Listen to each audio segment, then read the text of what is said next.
I'm telling you right now, this person is wicked drunk. She's fine. Do we have anything else, or can I release her? Yeah, she's good. You're gonna leave this poor girl alone and quit being a weirdo, bro. That's what you're gonna do.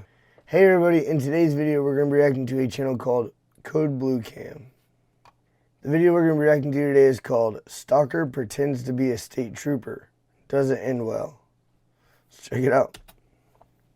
In Tavernier, Florida, an extraordinary tale emerges as a woman's ex-boyfriend employs cunning tactics in pursuit of his desires. Law enforcement's riveting investigation leads to a dramatic confrontation, exposing the astonishing extent to which some will defy the law.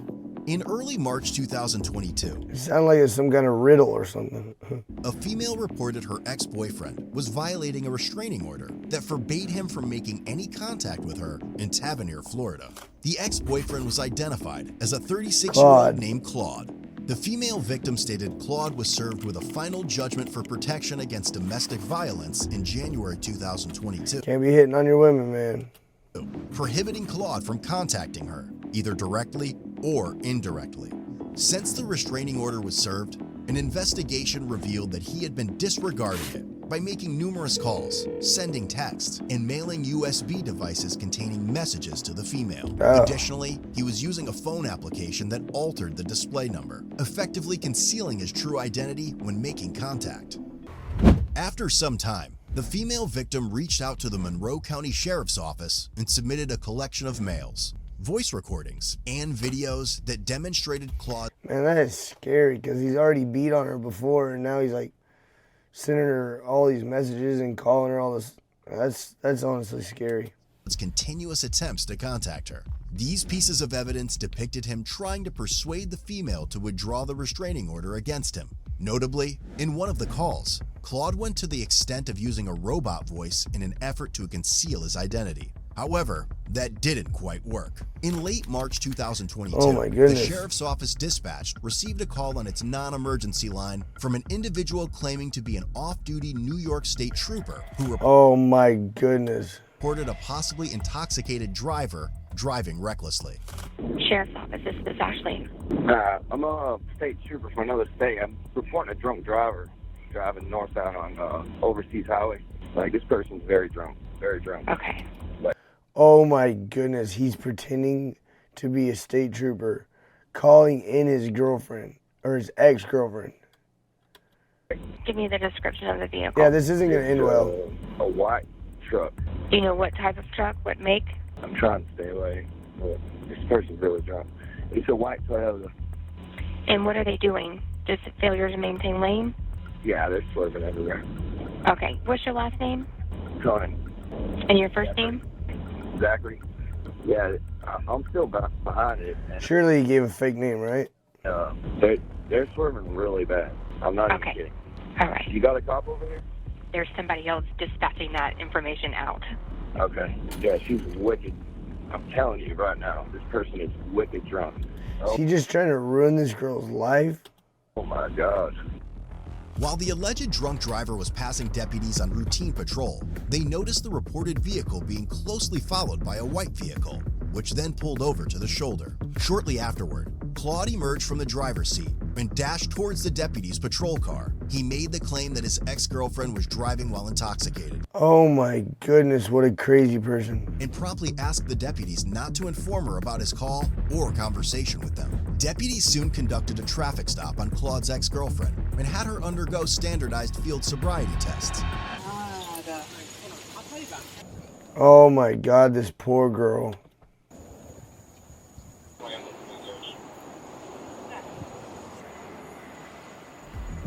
The female victim voiced her suspicion that Claude was behind the traffic stop and harassing her. In the end, she showed no signs of impairment and was released.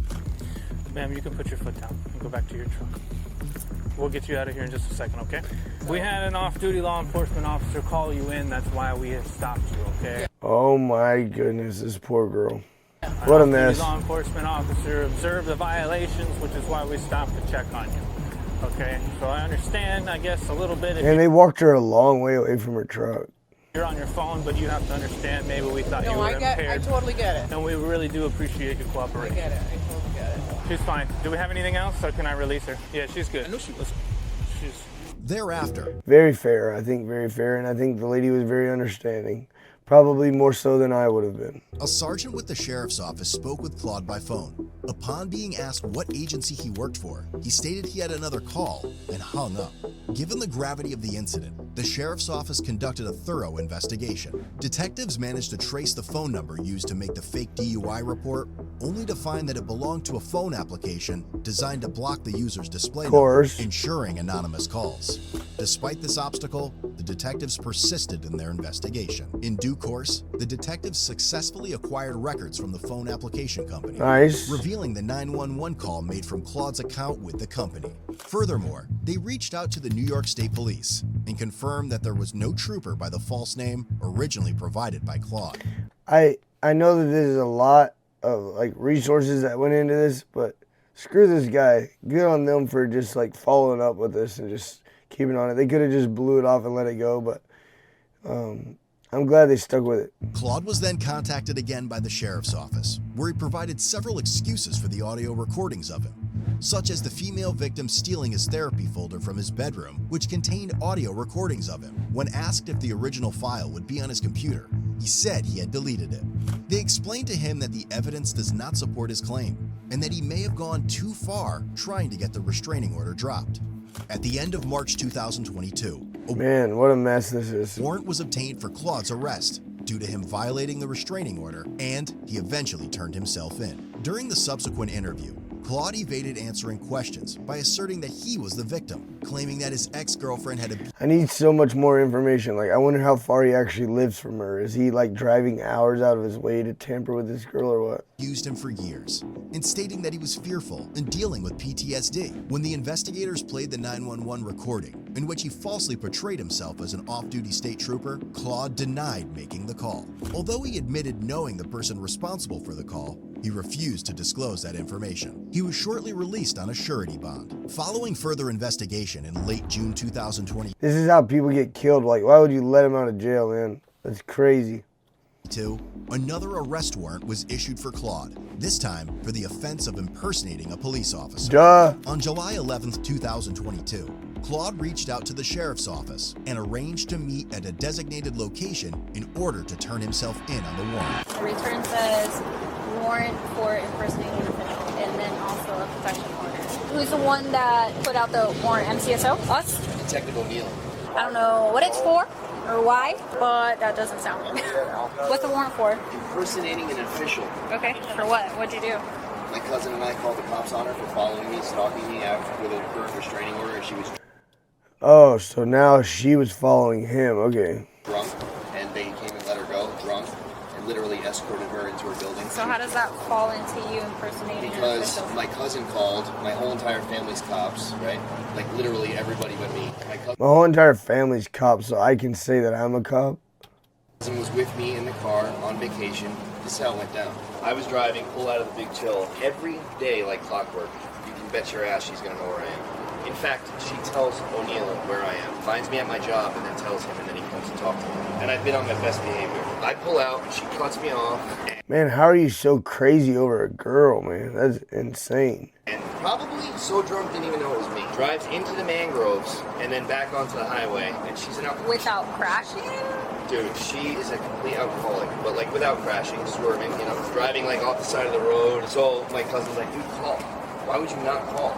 Well, why would you lie and say that you were another cop? Like, why would you not just say this lady's driving drunk, or just say I know who it is and I know she's an alcoholic? I mean, you lied because you wanted the authority for them to believe you what you were saying. I've seen like 80 times when she's trying to steal your house. I said, you call. You're a cop. Where does he work? New York. He calls, didn't give his real name. He said, New York. Swear to God, he's 26 years old. And she says, well, that's just my ex calling.